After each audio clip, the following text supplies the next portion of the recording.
This isn't how Ratatouille showed Paris.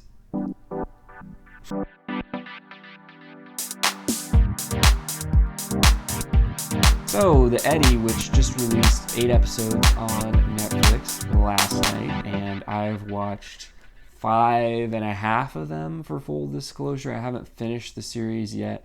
I really want to. I'm enjoying it so far. But before I get into my thoughts, and this will be a non-spoiler review, before I do that, if you're interested in seeing more upcoming videos from this channel, please consider subscribing so that you can see awesome content, or what I think is awesome content, as I put it out every week. And please leave a comment if you have thoughts on this show and on any of the episodes that you've watched. I'm really interested in hearing what other people think. So, getting into the Eddy, I was really excited to hear that Damien Chazelle was going to be directing episodes of this show. He is not the creator, for the record. It feels like they're really advertising this show based on his appeal, but it's created and written by Jack Thorne. And Damien Chazelle, a lot of the themes from his works like La La Land show up here. There's even a scene at a party where a group of jazz musicians are told to play the set list. And there's a lot of scenes in the jazz club run by the main character, Elliot Udo, played by Holland, that kind of reminded me of the way that they're shot. Seemed like B-roll from Whiplash or La La Land. And, you know, I really appreciate the aesthetic that Damien Chazelle brings here. He's a very versatile director in terms of his approach to material, even if he engages with a lot of the same themes in the stories that he approaches. And it's kind of funny, you could almost view this story as like a sort of semi-sequel to La La Land, because it's about this club owner who used to be a successful jazz pianist, and he's living in France. He's an American expatriate, and he's, you know, involved in this club, and he's trying to help this jazz band that he's composing for. He's trying to help them get a record deal. And, you know, a lot of this seems like where Sebastian could have ended up potentially if he ever decided to leave the US. And the series, it's completely aesthetically different from La La Land. Whereas La La Land was self-consciously, you know, glamorous. It was a very magical view of Hollywood. This has a very cinema verite style. It's like handheld shaky cam throughout, a lot of extreme close-ups, and, you know, long takes where they're not cutting from people to just kind of create this sense that you're just a fly on the wall in these scenes. And it's done, you know, very well. Now, I will say that the directing does take a slight decline after Damien leaves at the end of the second episode. But overall, I really appreciated the visual approach. And I appreciated that we're seeing this dirty, very grimy, lived-in side of Paris that you don't see in most of the Hollywood productions that take place in this city. It's a very lived-in world, and it's a very diverse and interesting world. It's the new Paris. It's not the Paris of, you know, the Gene Kelly film. It's the Paris of today, and I think that it's done quite well. And it's interesting the approach they take. I didn't actually notice this right away, but every episode focuses on a different character that is related to the club. So it's almost an anthology series approach, but not quite, because it does shuffle around with different characters. And you know, for the most part, I will say I think this is a very interesting series. I think if you're a lover of culture and music, I think that you'll find a lot to like here. The style is very engaging, and I think that the performances are all very good, and it's just a very warm-hearted series. And I think that the main criticism I would have of it, there is this really interesting exploration of the creative process that they kind of engaged in the first episode that was very realistic. I think that a lot of times when you watch the creative process in television and in movies, it's just like brilliance equals like magic. It's just like magic. You know, when you watch Bohemian Rhapsody, things just come to him out of the blue. But here you get to actually see them working a lot harder. And there's this scene where Holland's character, Elliot, is just critiquing the band and trying to get them to improve the way that they're doing the song, and he's experimenting with all these different ways that they can perform the piece that he's composed. And one of the musicians says, music is supposed to be fun, and we're not having fun. And I feel like, that's a misconception I feel like a lot of people have when they're, going into art and into their craft, that they're supposed to have fun. And, I felt like Elliot's response to that was very telling. But unfortunately, there's this twist in the first episode, which was really, really shocking when it happened and really, really well done.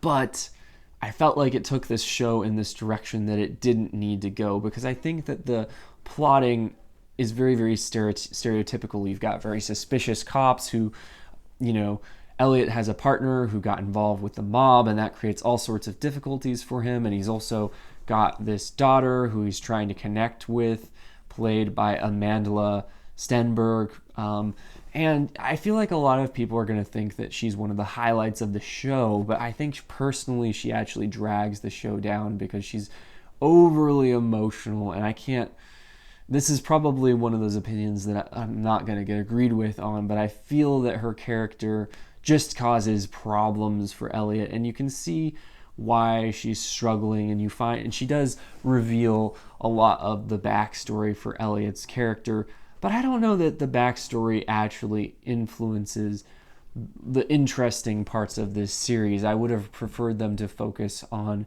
the art, on the music, and on, the tortured artist aspects of this story. And the cops and gangsters plot lines just end up feeling like they were trying to make this have mass appeal, and I don't feel like it was really needed. I feel like they could have just focused on Elliot as an artist, and it would have been a stronger series overall. I feel like shoehorning in the gangster aspects to make it more gritty and give it a more obvious, plot, I don't think that was necessary. Now, the cast, like I said, I think that they're very, very good. I appreciate that it's a multicultural, very, very diverse cast. You've got Joanna Kulig, who obviously is from Cold War, and I personally didn't think she came across as a very good performer. Like, I don't think I would want to watch her perform. I feel like she has kind of a reedy, kind of thin voice, and I would prefer to listen to the jazz without her singing personally.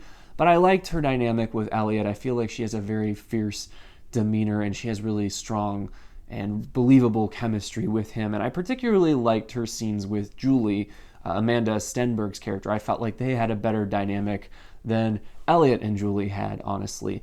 Andre Holland, he's really good at portraying internalized emotion. I've always enjoyed his performances, particularly in The Nick. Here, I feel like he's a little bit overly gloomy, and I feel like it's unfortunate because they had a really, really good foil for his character in Tahar, Rahim, who's playing Farid, his partner at the club, who's a much more sanguine character.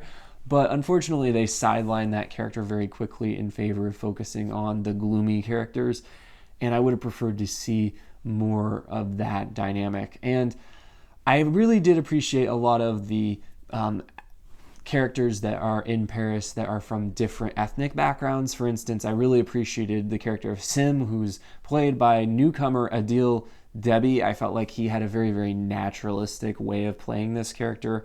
I loved the realism of how the characters would switch in and out of different languages.